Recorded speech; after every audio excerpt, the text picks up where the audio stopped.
Ya, entonces, como les dije, vamos a continuar con campos vectoriales, ¿ya? En este caso, la ayudantía está más enfocada a entender lo que es la independencia de camino, ¿ya? Así que, bueno, primero que nada voy a hacer un pequeño resumen. Nosotros la ayudantía pasada vimos que si f, que sea un campo vectorial, eh, para que f, mejor dicho, voy a colocarlo así, aumentar un poco el grosor para que f sea conservativo, se tenía que cumplir tres condiciones. Lo primero es que sea de clase C1, sea clase C1, ya es decir, que sea diferenciable.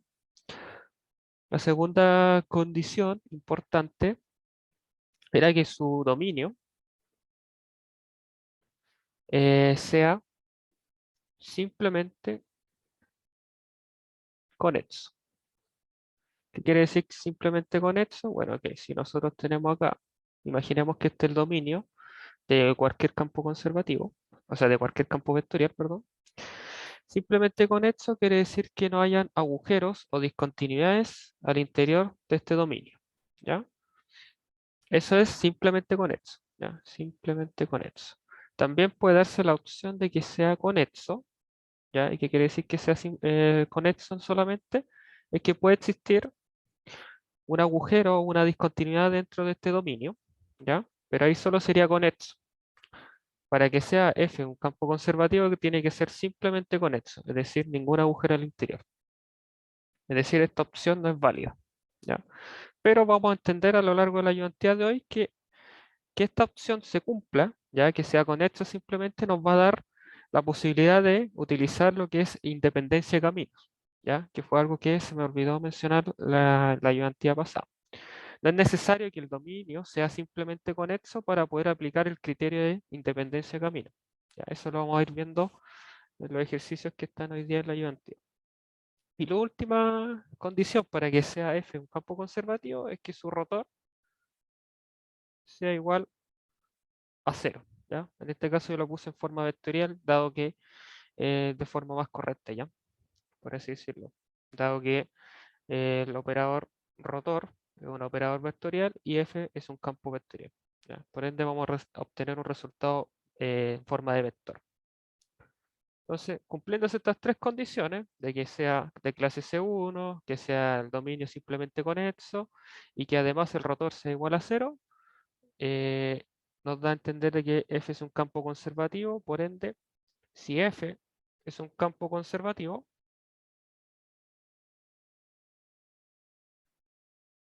esto implica que F lo podemos escribir en función de una función potencial, ¿ya? O sea, de esta forma. Yo generalmente utilizo phi, ¿ya? Pero eso. Y ahí la semana pasada hicimos el cálculo para obtener las funciones potenciales y era básicamente que nosotros hacíamos esto. Esto era igual a la componente X del campo vectorial. Esto era igual a la componente Y del campo vectorial.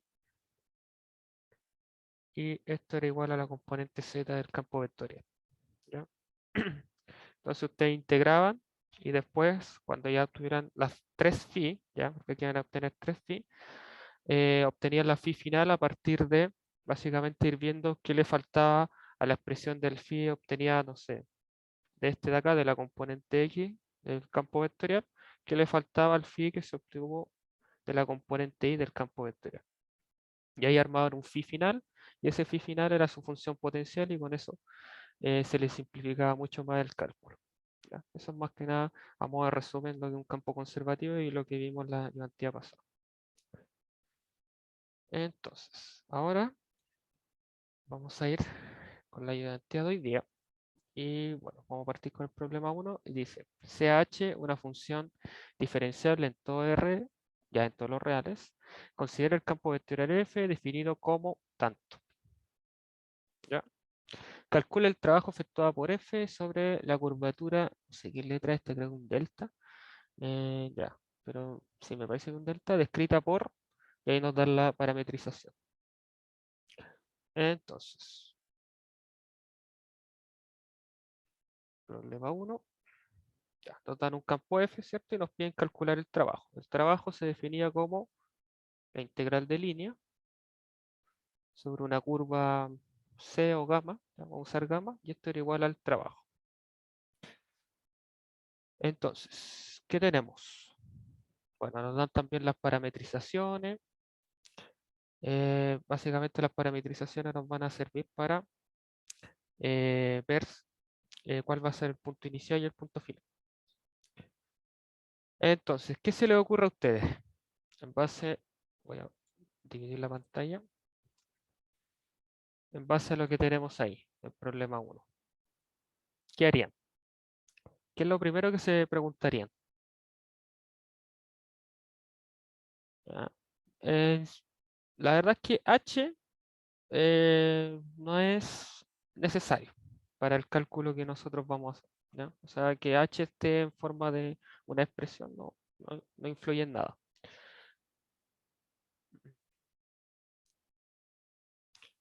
Ya miren, lo primero que tienen que tratar de entender es si F es realmente un campo conservativo, ¿ya? Entonces, ¿cómo hacemos ello? Vamos por las condiciones. La primera condición nos decía si era diferenciable, ¿ya? Eso ya se cumple, ¿ya? Esta expresión de acá es diferenciable, o sea, es posible derivarla, ¿ya? Y esto de acá también es posible derivarlo, y la tercera componente también es posible derivarlo. Entonces, por así decirlo, es de clase C1, ¿ya? Ahora, ¿el dominio será simplemente conexo? Esa es la gran pregunta. ¿Qué creen ustedes? Para obtener el dominio, aquí es donde entran las parametrizaciones que nos dan acá abajito, ¿ya? Específicamente nos dicen que T se encuentra entre 0 a 2pi, ¿ya? Bueno, básicamente esto que está acá, F sí es un campo conservativo porque si ustedes se ponen a evaluar los puntos desde el límite inferior hasta el límite superior, que estaría dado ya por 2pi, ustedes se van a encontrar con que no se genera ninguna discontinuidad, ¿ya? O no se hace una indeterminación en la función f, ¿ya? En base a estas parametrizaciones que nos dan y también a los intervalos en los cuales se mueve t, ¿ya? En pocas palabras, aquí, ¿cuál es el punto que daría problemas? Sería el punto 0,0,0, es decir, x igual 0, y igual a 0 y z igual a 0. Pero ese punto, si ustedes verifican acá, no se encuentra, ¿ya? Porque si nosotros tomamos t igual a 0, esto va a dar 0, esto va a dar lo que es raíz de pi, ¿ya? Y esto va a dar 0. Hay un mensaje.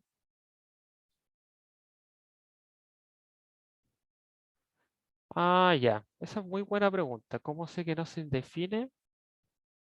Ya. Por esta condición que te dicen acá.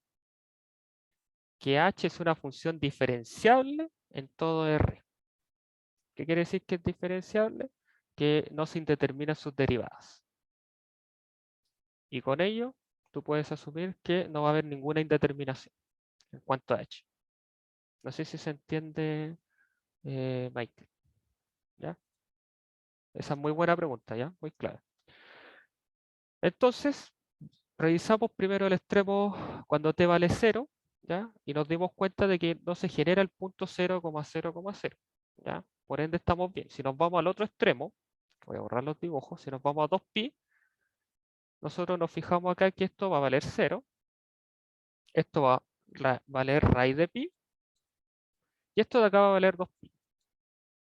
Y si buscamos punto entre medio, tampoco vamos a llegar a la conclusión de que se genera el punto 0,0,0. Por ende, no se va a generar ninguna indeterminación, ¿ya? Por lo cual, se cumple la primera condición de un campo conservativo y también se cumple la segunda condición de un campo conservativo. Es decir, si volvemos atrás, se cumple esta y se cumple esta, que tenemos un dominio simplemente conexo. Y solo bastaría encontrar si es que realmente se cumple esta tercera condición de acá, ¿ya? La del rotor. Entonces, Eso sería lo último que nos estaría faltando. Vamos a borrar acá los dibujos. Y voy a maximizar. Entonces, eh, recuerden que el rotor, ya a modo de recuerdo, es esta expresión que voy a escribir acá. Respecto a X, respecto a Y, respecto a Z. Y F lo vamos a escribir como una forma simplificada. X, y Z. Y va a tener tres componentes, la componente P, componente Q y la componente R, ¿ya? Entonces aquí iría P, Q y R, ¿ya? Ustedes calculan este determinante y llegan a esta expresión que les voy a mostrar acá, ¿ya? Con respecto a Z, esta va a ser la componente tongo más, perdón, menos, esta que voy a escribir acá. ¿Ya? Esta es como la fórmula general eh, del cálculo del rotor. Saco medio omega C con respecto a X menos con respecto a Y. ¿Ya?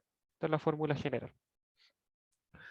Entonces, en base a ello, si ustedes realizan ese cálculo, van a llegar a que efectivamente se cumple que el rotor es cero.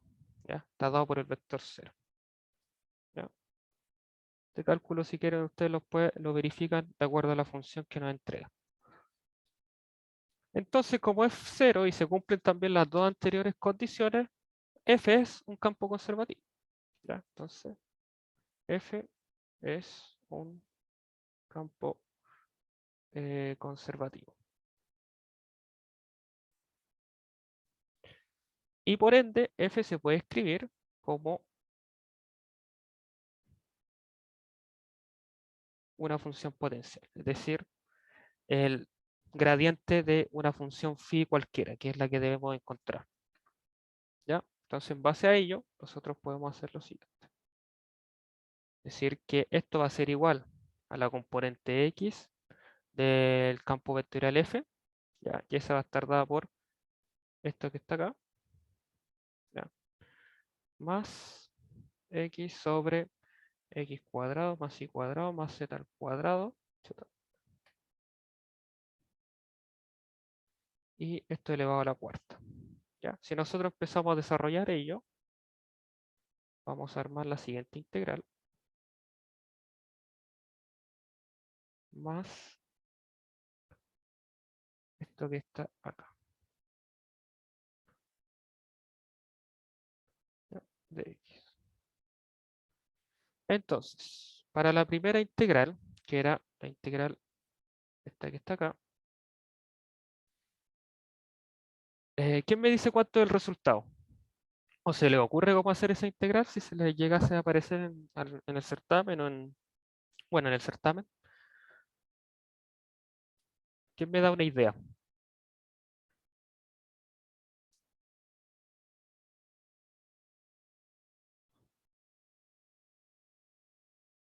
Ya ve, quizás no se le ocurra, pero ¿qué pasa si nosotros hacemos U igual a H en función de X y después hacemos du y esto va a ser de esta forma? ¿Me captaron la idea de lo que hice?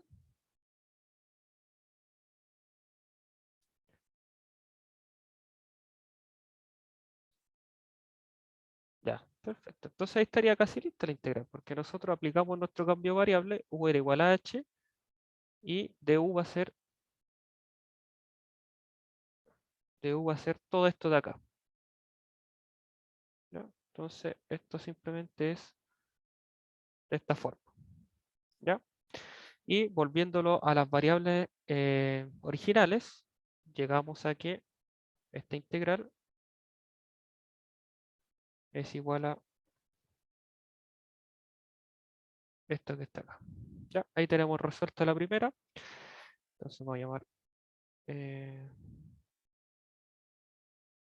1, y ahora la segunda integral va a ser la otra que era la integral de x sobre x cuadrado más y cuadrado más z al cuadrado a la cuarta. ¿ya? Y esta es mucho más simple también. Si nosotros multiplicamos por 2 y dividimos por un medio y aplicamos el cambio de variable x cuadrado más y cuadrado más z cuadrado es igual a u y derivamos u con respecto a x, es decir, hacemos esto, vamos a llegar a que esto va a ser 2x, ¿ya? Por dx. Por eso ahí multipliqué el 2. Entonces al final esta integral va a ser igual a un medio de x cuadrado más y cuadrado más z al cuadrado menos 4 más 1 sobre menos 4 más 1. ¿Ya? Entonces phi va a ser igual a h función de x al cuadrado más, esto va a ser igual a, voy a colocarlo al tiro de esta forma, menos un sexto, voy a escribir así mejor, así, 6 x cuadrado más y cuadrado más z cuadrado elevado a la 3.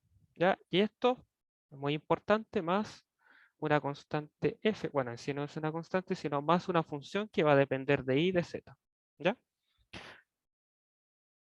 Ahí estaríamos con la primera. Ya para la segunda es básicamente lo mismo. Decimos que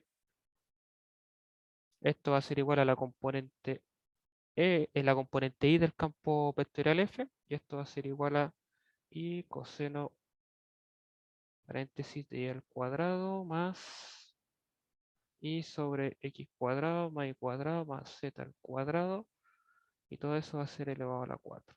¿Ya? Si ustedes resuelven esto, esto ya es más simple de resolver, van a llegar al siguiente resultado. De nuevo acá era menos 1 sobre 6 veces x cuadrado más y cuadrado más z al cuadrado elevado a la 3. Y aquí va a ser más una función que va a depender en este caso de x y de z. Y ya para la tercera, esto era eh, tu, tu, ujú, sí, era la 2, esto era la 2, y esta es la 3. Y esto va a ser igual a la componente z del campo vectorial f. Y esto era igual a z sobre x cuadrado más y cuadrado más z al cuadrado elevado a la 4. Finalmente esto va a ser igual a 1 sobre 6 veces x cuadrado más y cuadrado más z al cuadrado elevado a la 4, perdón, elevado a la 3. ¿Ya? Más una función que va a depender de x y de y. Entonces, tenemos como resultados de phi tenemos como resultado de phi este de acá, ¿cierto? Y teníamos como resultado de phi este de acá. Si ustedes comparan esos tres, se van a dar cuenta que el phi final, ¿ya? Voy a poner una sub f para distinguir que es el último, dependiente de las tres variables, va a ser igual a menos un sexto de x cuadrado más y cuadrado más z al cuadrado elevado a la menos 3 más un medio del seno de y cuadrado, ¿ya? Más la función h al cuadrado sobre 2. ¿Ya? Ese va a ser el phi final. Básicamente comparé los tres phi que obtuve y fui agregando los términos que le hacían falta a uno que otro. ¿Cuál no debería ser el negativo, el último? Ah, sí, ya, te entiendo, ahora te caché. Sí, ese también, ahí me falta un menos, claro, ese. Entonces, ese sería el phi final. Y bueno, con esta expresión de phi, en conjunto con la definición, nosotros podemos pasar a escribir la integral del trabajo, que era w igual a la integral de f punto dr sobre una curva C, creo que le puse gamma, sí, va a seguir con la misma nomenclatura, gamma, va a ser igual a la integral de, ahora f lo cambiamos por nuestro campo así, ¿cierto? ¿Ya? Y esto, finalmente, si ustedes leen la demostración que aparece en los apuntes, es equivalente a, finalmente, evaluar phi en un punto B menos phi en un punto A. ¿Ya? ¿Cuál es ese punto B y cuál es ese punto A? Eso es lo que tenemos que encontrar ahora. Entonces, vamos a ir por orden, punto A.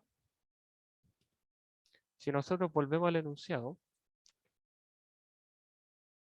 el punto A va a estar dado por cuando t vale 0. Ya es el punto inicial. Entonces, si nosotros en la parametrización que nos dan en estas tres que aparecen acá, cambiamos el t por 0, vamos a encontrar que x va a valer 0, y va a valer raíz de pi, y z va a valer 0. ¿Ya? Entonces el punto A va a ser igual a, escrito de esta forma, 0, raíz de pi, 0. ¿Ya? Solo nos importa el punto de inicio y el punto de término. ¿Ya? Punto B va a ser igual a x, y, z, ¿cierto? Esto va a ser igual a, si nosotros ahora lo evaluamos en el último punto, que sería, o sea, cuando t vale 2pi, esto va a seguir siendo 0, esto va a ser raíz de pi nuevamente, pero acá va a valer 2pi.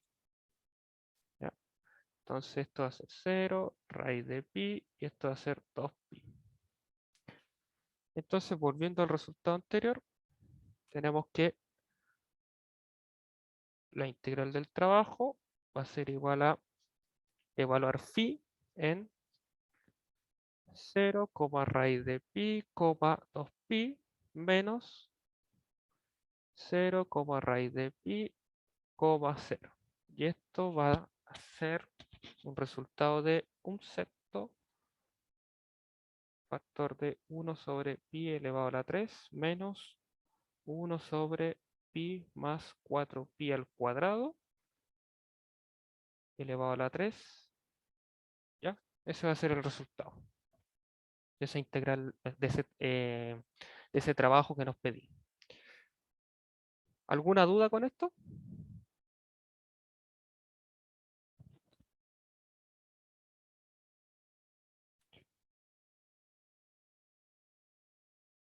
¿Ninguna? Ya, entonces vamos a continuar. A ver ahí. Yo tengo, ya, dale nomás.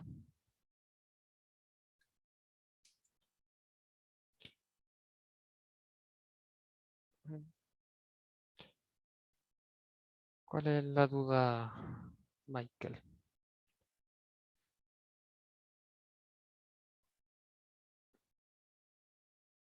Ah, ya, sí, interés, ya. Ahí fue un paso que me salté. Ya, buena acotación. Acá, básicamente, como igual no nos dan mucha información sobre es que mira, si tú te fijas, claro, se elimina exactamente. Para allá iba. La duda de Michael es la siguiente. Acá nos quedó la función h, ¿ya? Pero si tú te fijas, el x, o se fijan todos en este caso, el x vale 0 desde inicio hasta el término, ¿ya? Entonces, es básicamente como que para el caso del punto P, vamos a tener h evaluado en 0, ¿ya? Sobre 2 al cuadrado, y acá también vamos a tener el h evaluado en 0 al cuadrado sobre 2. Entonces ahí se va a eliminar, como bien dijo Michael hace poco. Entonces, en sí el h se va, dado que se evalúa en el mismo punto, entonces se autoelimina. Ya, entonces, ¿alguna otra duda? Si no, pasamos a la siguiente. Creo que no. Entonces, dice el problema 2, sea el campo vectorial F de clase,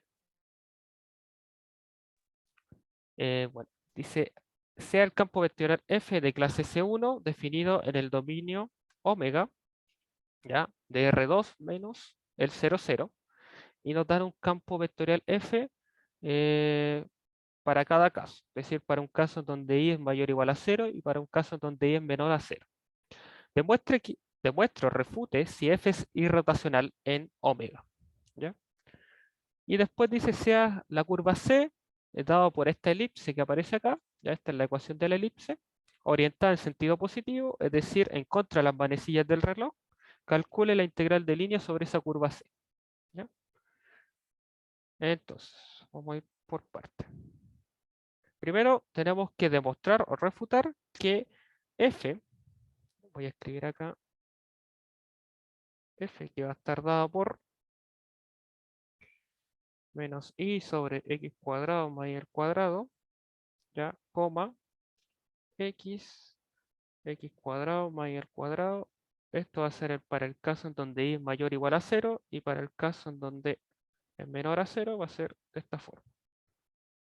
Eh, x cuadrado y al cuadrado sobre 4, x sobre x cuadrado más y al cuadrado sobre 4, y esto es para el caso en donde i es menor que 0. Ya. Entonces, acá nosotros vamos a tener la componente P del campo vectorial F y acá vamos a tener la componente Q del campo vectorial F. ¿Ya? Lo que tenemos que hacer es calcular el rotor para ambos casos, es decir, para el caso donde i es mayor o igual a 0 y para el caso donde i es menor que 0, ya menor estricto. Entonces, si ejecutamos ese cálculo, nosotros tenemos que el rotor, esta acá la voy a llamar, voy a bajarla un poquito, y es para el caso 1, ¿ya? O sea, a ver, lo voy a escribir así mejor para que no confundirlos. Vamos a evaluar el caso en donde i mayor o igual que 0. Ya es el caso que estamos evaluando en primera instancia. Y esto va a ser igual a esta fórmula que voy a anotar acá, ¿ya? Esto es siempre válido cuando el campo es bidimensional, ¿ya? O sea, tiene dos componentes solamente. Y si ustedes ejecutan este cálculo, van a llegar a que efectivamente es 0, ¿ya? O sea, se cumple para el caso de que i sea mayor o igual a 0. Para el caso en donde i es menor estricto que 0, tenemos lo mismo, ¿ya? Solo que ahí cambian un poco las funciones. Y esto es igual a la derivada parcial con respecto a x de la componente q, y acá va a ser la derivada parcial con respecto a y de la componente p.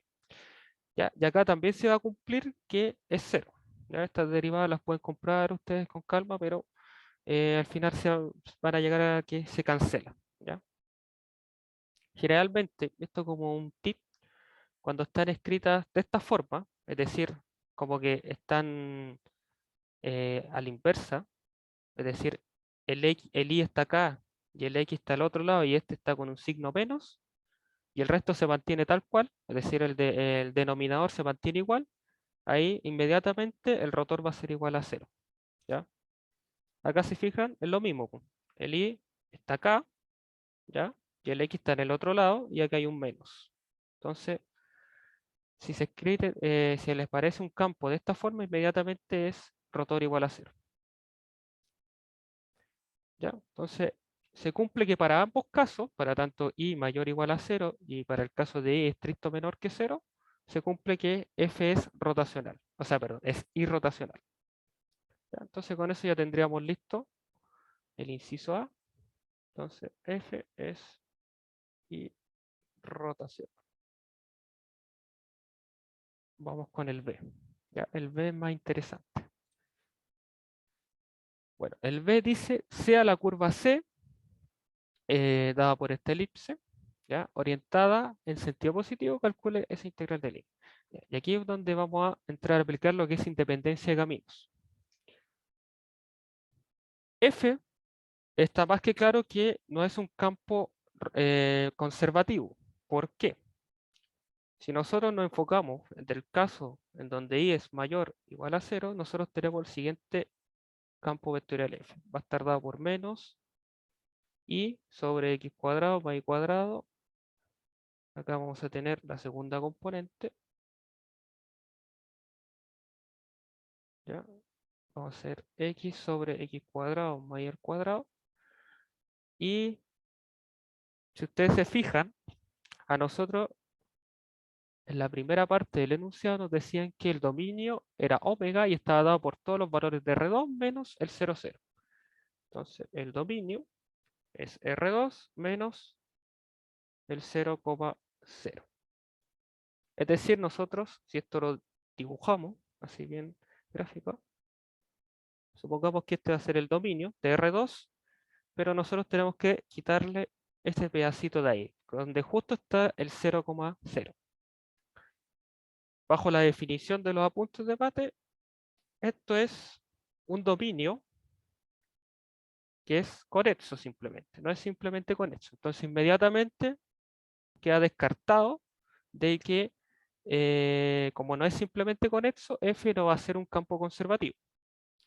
Pero eso no implica que no se pueda aplicar el teorema de, o lo que es la propiedad de independencia de caminos, ya que independencia de caminos solo se tiene que cumplir que el rotor sea igual a cero, ¿ya?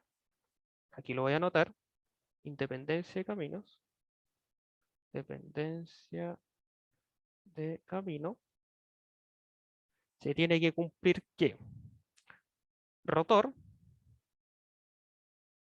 sea igual a cero, ¿ya? Obviamente está más de decir que también f tiene que ser diferenciable porque o si no, no se podría llevar a cabo el cálculo del rotor, ¿ya?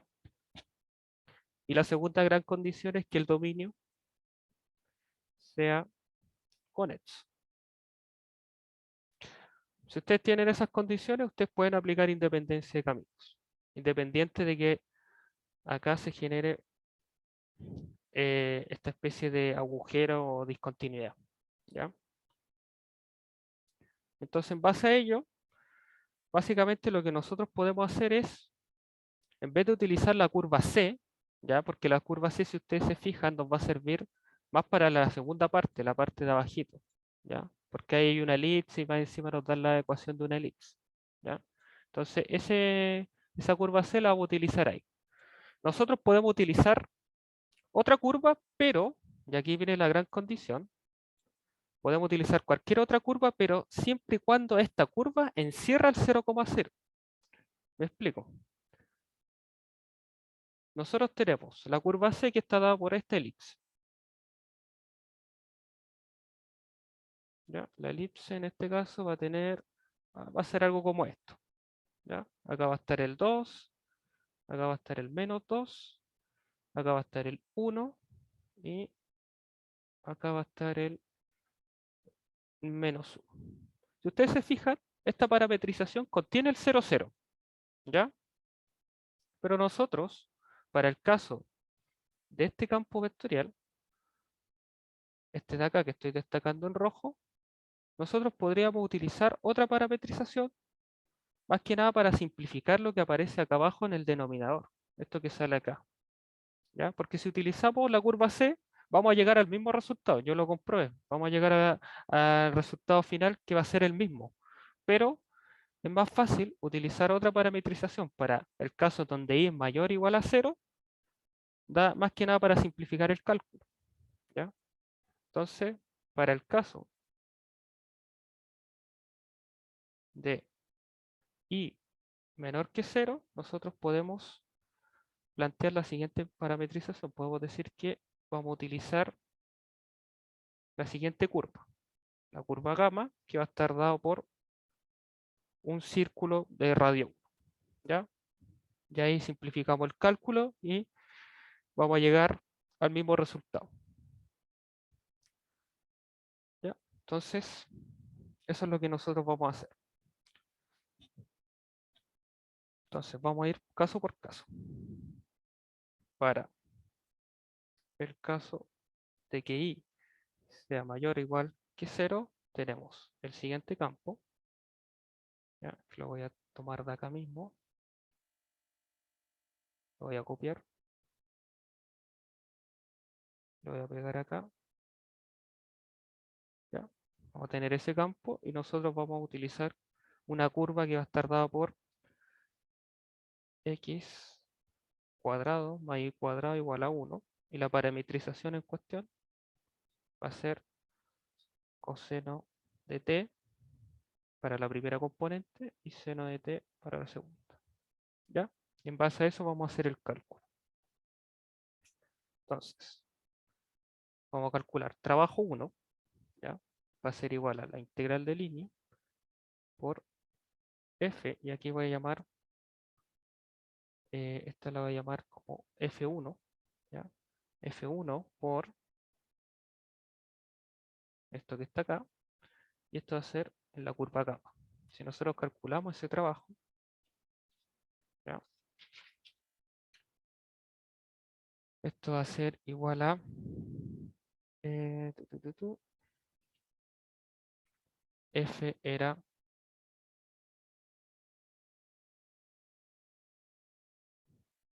va a ser menos seno de t sobre, y aquí finalmente va a ser 1, ¿ya? ¿Por qué 1? Porque nos va a quedar coseno cuadrado más seno cuadrado, y eso va a ser igual a 1, coma, la segunda componente es x, entonces acá va a ser coseno por dr, ¿ya? Ahora, dr, básicamente, calcular la derivada del vector r con respecto a t. Acá va a quedar menos seno de t, y acá va a quedar coseno de t, ¿ya? Entonces, trabajo 1 va a ser igual a esto que está acá, esto va a ser igual a menos seno cuadrado de t, ya, perdón, más, porque va a haber un menos y un menos, más coseno cuadrado de t, ¿cierto? Todo esto por dt. Y nos falta encontrar solo los límites de integración, ¿ya? En este caso nos decían que se tiene que cumplir la condición de que i sea mayor o igual que 0. Entonces, nosotros, nuestra superficie gamma, ¿ya? Nuestro gamma era la siguiente curva. Era un círculo de radio 1. Entonces, ese círculo de radio 1, nosotros tenemos que considerar solo los puntos que sean positivos en i, ¿ya? O sea, solo los de arriba. Por ende, solo vamos a utilizar esa parte del círculo, la que va desde, si nosotros lo transformamos esto obviamente en coordenadas polares, ya como está en lista, vamos a partir acá en 0 y vamos a llegar hasta acá, donde esto va a ser pi. Entonces, los límites de integración van a ser de 0 a pi. Resolviendo esta integral, vamos a llegar a que finalmente este cálculo va a ser esto que está acá, y esto va a ser igual a pi. ¿Ya? Ahí tenemos el primer trabajo. Para el caso donde i menor estricto que 0, tenemos que f va a estar escrito de esta forma, como menos i sobre x cuadrado más i al cuadrado sobre 4, x sobre x cuadrado más y cuadrado sobre 4, ¿cierto? Y acá nosotros vamos a utilizar la curva C que nos daban, la cual era x cuadrado más y al cuadrado sobre 4 es igual a 1. ¿Cómo parametrizamos esta curva? Bueno, x va a ser igual a coseno de t y y va a ser igual a 2 veces el seno de t. Por ende, f escrita parametrizadamente va a ser igual a menos 2 veces el seno de t, coma, y el x va a ser coseno de t. R va a ser coseno de t y la otra componente va a ser 2 veces el seno de t. Y acá nosotros vamos a derivar con respecto a t el vector r, y esto nos va a dar menos seno de t, coma 2 veces coseno de t, ¿cierto? Entonces calculamos el trabajo 2, el cual va a estar dado por, acá voy a llamar f sub 2, ¿ya? Va a estar dado por f sub 2 punto dr sobre la superficie S, y esta nos va a dar, haciendo el producto punto, 2 veces seno cuadrado de t más 2 veces por el coseno cuadrado de t por dt. Todo esto va a ser por dt. Límites de integración. Nosotros tenemos una elipse de esta forma, ¿ya?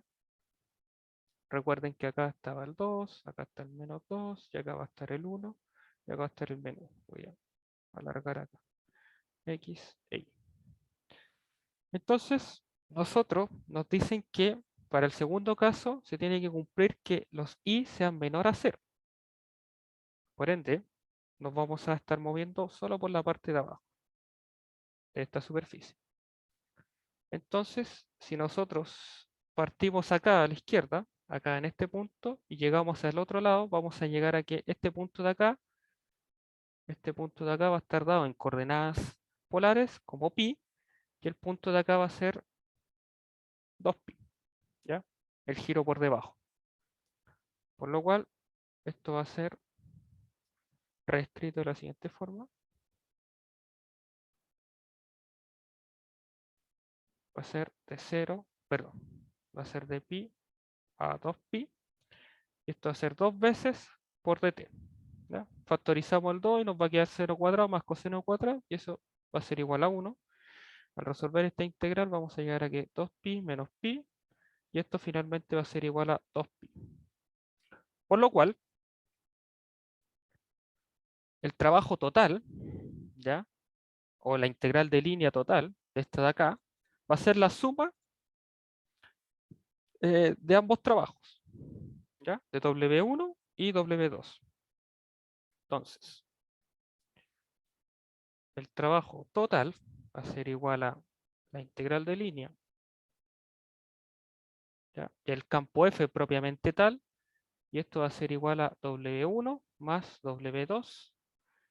W1 nos dio como resultado pi y W2 nos dio resultado 2pi, y esto va a ser igual a 3pi como trabajo total o como la integral de línea del campo F total, ¿ya? Sumando las dos, la proporción que entrega cuando el campo vectorial es menor o igual a 0 y cuando es mayor o igual a 0.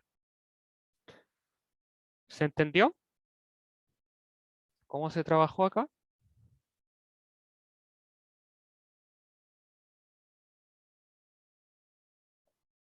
Ah, ¿por qué se puede allá? Lo que pasa es que eh, nosotros teníamos originalmente un dominio que era de R2 menos el punto 0,0. ¿Ya? Habíamos dicho que esto no era simplemente conexo porque había un agujero, ¿ya? Dado por este punto de acá.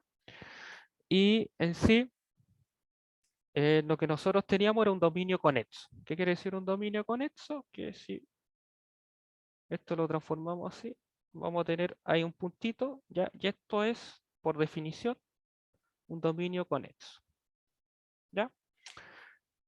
Nosotros también habíamos calculado lo que era el rotor del campo vectorial F para sus dos posibilidades, tanto para i mayor o igual que 0 y para i estricto menor que 0, y nos dio que era irrotacional, ¿ya? Entonces, cuando nosotros tenemos esas condiciones en donde tenemos un dominio conexo, ¿ya? Y además se cumple que el campo es irrotacional, ¿ya? En teoría nosotros podemos aplicar independencia de caminos. O podemos agrandar o achicar el dominio, ¿ya? Pero siempre y cuando nosotros incluyamos el punto en el cual se produce la indeterminación. Es decir, a nosotros nos decían que había una curva C que estaba dada de esta forma, ¿ya? Pero utilizar esta curva C para resolver, para el caso de que el i fuera mayor o igual que 0, que era Si nosotros volvemos acá, que era la primera opción de acá, esto de acá, era muy compleja la integral, ¿ya? Por lo cual nosotros nos conviene, por así decir, cambiar la curva, siempre y cuando esta curva, perdón, incluya el 0,0. Puede ser cualquier otra curva, sí. De hecho, ustedes podrían plantear una curva que fuera, no sé, en vez de la x cuadrado más y cuadrado fuera igual a 1, fuera x cuadrado más y cuadrado igual a 10, igual a 20, 30, 40, o una elipse inclusive más grande que la que ustedes tienen acá, habrían llegado al mismo resultado, ¿ya? Esa es como la conclusión, de que si ustedes tienen un dominio conexo y además se cumple que el rotacional es igual a cero, ustedes pueden cambiar ese dominio conexo por otro más grande, más chico, pero que siempre y cuando contenga al 0,0 o al punto en el cual se produce una indeterminación. No sé si se entendió ahora.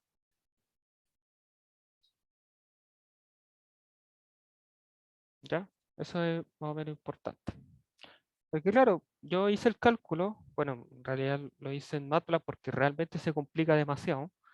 Y hice esta integral del W1, ¿ya? Pero considerando mi dominio, o mejor dicho, la curva, como la elipse. Y efectivamente llegué que el resultado era pi. Después lo probé con otra curva, ¿ya? Y también me dio que el resultado era pi, ¿ya? Es básicamente porque se lograron conjugar estas dos situaciones. Entonces esto implica que podemos cambiar el dominio siempre y cuando se incluya el punto el punto crítico, le damos ya, el punto crítico en donde se produce una indeterminación en el campo vectorial. ¿Ya? Eso. Sigamos entonces. Ya, perfecto. Vamos a continuar. Vamos a ir con el problema 3 ahora. Bueno, el problema 3 dice determine los valores A, B pertenecientes a los reales tales que el campo de vectores dado por esto que está acá sea un campo gradiente. En pocas palabras nos están diciendo que sea F un campo vectorial conservativo, ¿ya? Porque cuando nos dicen campo gradiente, es decir, que nosotros el F lo podemos transformar en función de una función potencial, ¿ya? Y eso es lo mismo que decir que F es igual a un campo gradiente, ¿ya?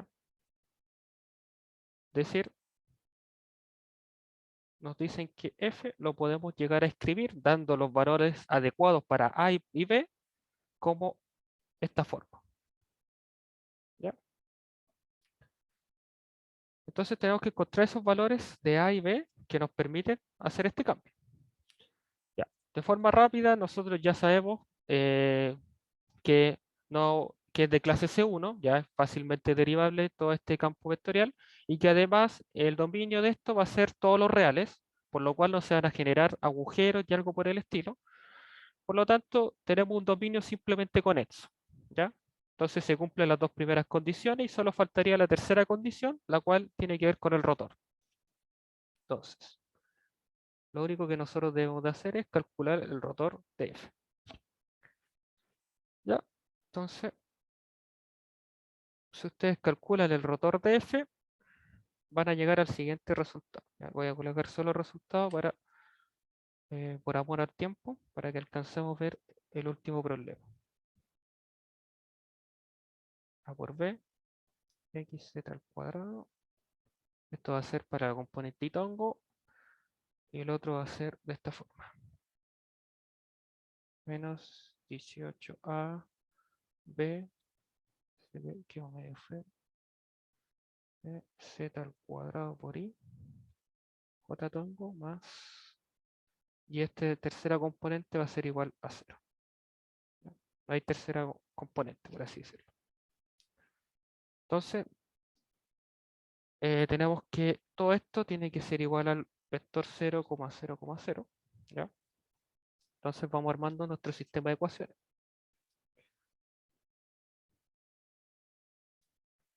Aquí, si ustedes se fijan, esto y esto son iguales, por ende se puede hacer, en este caso, la resta, y al hacer la resta se llega a esto que sale acá. ¿Ya? Para para la segunda componente del rotor es lo mismo, esta y esta son iguales, entonces se pueden hacer la resta y se obtiene esto que está acá abajo. ¿Ya? Y la tercera ya dijimos que era 0. ¿Ya? Entonces ahí no podemos hacer nada. Si ustedes se fijan acá, lo que se tiene que cumplir es que A sea igual a 0 B o B tiene que ser igual a 0. Cualquiera de los dos puede ser igual a 0. ¿Ya? Entonces, ¿cuál hacemos 0? Bueno, acá hay una solución que a los profes les gusta llamar como la solución trivial, ¿ya? Y es que si nosotros tomamos como el B igual a 0, ¿ya? Hacemos B igual a 0, inmediatamente esto se elimina, esto se elimina, esto se elimina, esto se elimina y esto también se elimina. ¿Ya? Esa es como la solución trivial, donde tendríamos un campo de puros ceros. ¿Ya? En pocas palabras, no tendríamos campo vectorial. ¿Ya? Esa se le llama con la solución trivial, por lo cual ya sabemos que B es la solución trivial, entonces, ¿qué pasa si nosotros hacemos A igual a 0? ¿Ya? Esa es la solución que es más entretenida de analizar. Entonces, ay, si A es igual a 0, entonces vamos a obtener que F va a ser igual a menos,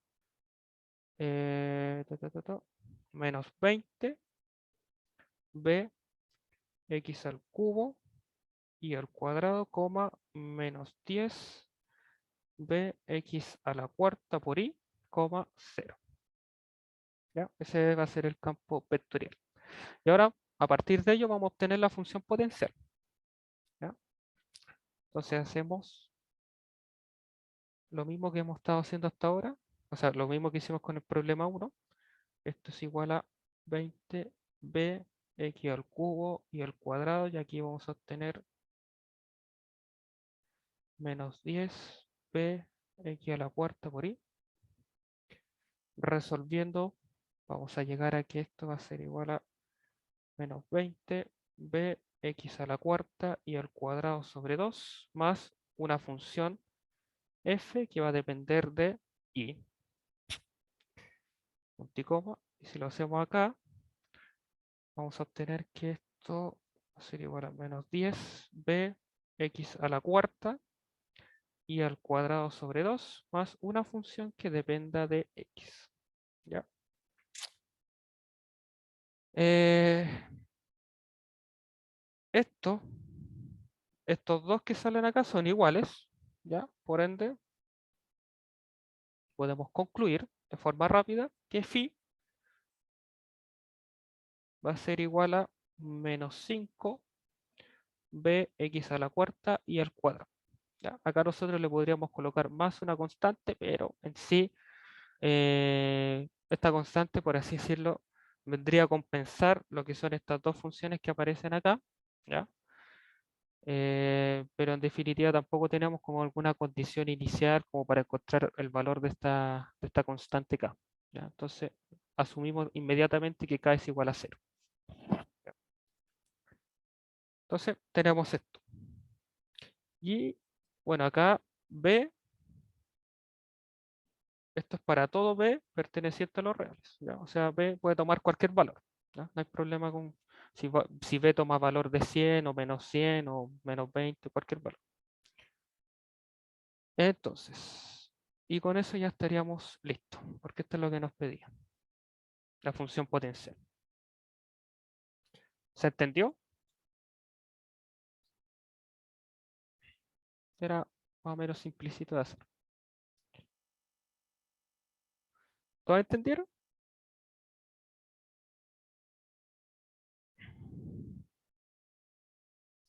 Ya, creo que sí, todos entendieron. Entonces vamos a pasar al cuarto problema y dice, considera el siguiente campo vectorial F, ¿ya? Donde H está en función de Z y Z pertenece a los reales. Es una función continua definida sobre todo R2, o sea, sobre todo R. Calcule el trabajo realizado por F sobre C, la curva especificada por tanto. Ya. Acá lo que ustedes podrían hacer es calcular la integral de línea por definición, por así decirlo, es decir, parametrizar esta curva C, hacer los cambios respectivos en el campo vectorial F y resolver la integral de línea como en sí es como por definición o la primera forma en cómo se la enseñaron a resolverla. Pero nosotros vamos a hacer un análisis un tanto más complejo, ¿ya? Y es que, si ustedes se fijan, primero que nada, f es diferenciable, ¿cierto? ¿Ya? No hay ningún problema con eso, se va a cumplir las derivadas parciales. Ahora, el dominio en el cual se desarrolla, ¿es simplemente conexo? Esa es la gran pregunta. ¿Quién me puede responder eso? Si el dominio es simplemente conexo.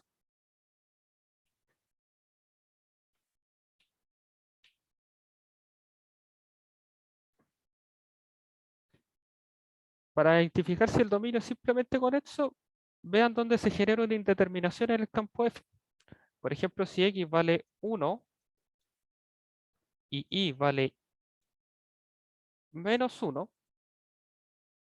¿ya? Y nosotros revisamos la curva C es una elipse, ¿ya? Y si nosotros graficamos esa elipse, vamos a encontrar que el punto 1, menos 1 es parte de esta curva C, o sea, está dentro de esta elipse. Por ende, el dominio en sí posee una discontinuidad, ¿ya? Hay una discontinuidad, es decir, no es simplemente conexo, pero sí es conexo, ¿ya? En pocas palabras, nosotros tenemos lo siguiente. Tenemos un dominio dado por esto que está acá, ¿ya? Que va a ser una elipse más o menos, así. A ver, déjenme tratar de dibujarla bien. Es en X2, ya. Sí, está bien así más o menos. Ya, aquí vamos a tener el valor de 6, acá menos 6, y aquí vamos a tener el valor de 2, ya que de menos 2. ¿Ya? Entonces, aquí X y el punto crítico, o el punto donde se genera la discontinuidad en el campo vectorial F, va a ser más o menos como en el punto, supongamos que está ahí, ¿ya? Ese punto que está ahí va a ser igual a 1, menos 1, ¿ya? Entonces ahí va a estar nuestro agujero, ¿ya? Nuestra discontinuidad, que hace que F finalmente no sea un campo conservativo. Por lo cual, este problema es idéntico al problema 2, ¿ya? Nosotros podemos cambiar la curva, ¿ya? Elegir cualquier otra curva y simplificar el cálculo. O si ustedes quieren ser un poco más aventureros, utilizar esta misma curva y resolver la integral de línea. Y van a llegar a que es el mismo resultado. ¿Ya? En mi caso, yo lo que hice fue cambiar la curva. ¿Ya? Pasé de tener esta curva a una curva más simple, más fácil para el campo vectorial en estudio. Y es básicamente un círculo. ¿Ya? Perdón. Este círculo es un círculo, pero cuyo origen no es el 0, 0. ¿Ya? Porque en sí no nos interesa ese punto. ¿Ya? Es un círculo que tiene origen en el punto 1, menos 1. Es decir, es un círculo que está acá abajito, ¿ya? Y su centro es el punto 1, menos 1. ¿Ya? Recuerden que acá está X y ya, ese es mi nueva curva. ¿Ya? Esta curva la voy a llamar gamma y va a estar dada por la siguiente ecuación. ¿Ya? Voy a colocarla un poquito más acá.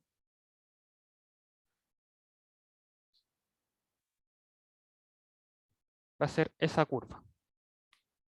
¿Ya? Entonces voy a resolver el problema con esa curva. Entonces voy a parametrizar. Voy a decir que x va a ser igual a 1 más coseno de t y va a ser igual a 1 menos, perdón, acá va a ser menos 1 más seno de t, y el z lo voy a dejar tal cual porque me dijeron también que z es igual a 1, tiene un valor fijo. Entonces z va a ser igual a 1. ¿Ya? Entonces mi vector r va a ser igual a 1 más coseno de t, coma, menos 1 más seno de t, coma 1. Si yo lo derivo con respecto a t, voy a llegar a que esto va a ser menos seno de t, coma, coseno de t, coma 0. Y si yo evalúo f con mi parametrización, ya, voy a poner acá f, voy a escribir de esta forma mejor, f evaluado en el vector r, ya, en mi campo vectorial, yo voy a llegar al siguiente resultado. Va a ser 1 más coseno de t menos 1 más seno de t menos 2, coseno de t más seno de t, h evaluado en 1. ¿Ya? Esa componente la voy a escribir abajito mejor, h evaluado en 1. ¿Ya? H es una función cualquiera. Y ahora voy a calcular la integral de línea. Voy a decir que O el trabajo.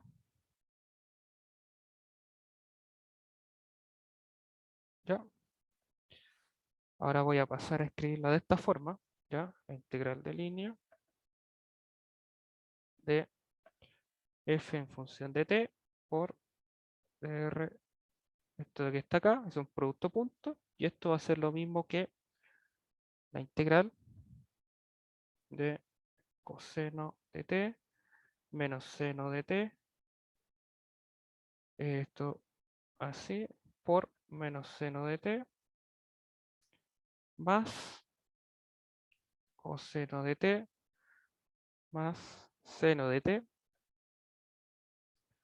Todo esto por coseno de t. ¿Ya? Y esto, sí, esto, todo por dt. Límite de integración, básicamente va a ser una integral de línea como tal, ¿ya? Por lo cual voy a calcularlo a lo largo de toda la curva gamma, es decir, todo el círculo. Es decir, voy a ir desde 0 a 2pi, ¿ya? El recorrido completo, de 0 a 2pi. Haciendo este cálculo, ¿ya? Finalmente se van a simplificar varias cosas y van a llegar a que esto va a ser seno cuadrado más coseno cuadrado, ¿ya? Todo eso por dt, y esto va a ser finalmente 2pi como resultado final, ¿ya? Y eso sería. No sé si quedó alguna duda, algún paso que quizás me salté, que les pudo haber complicado.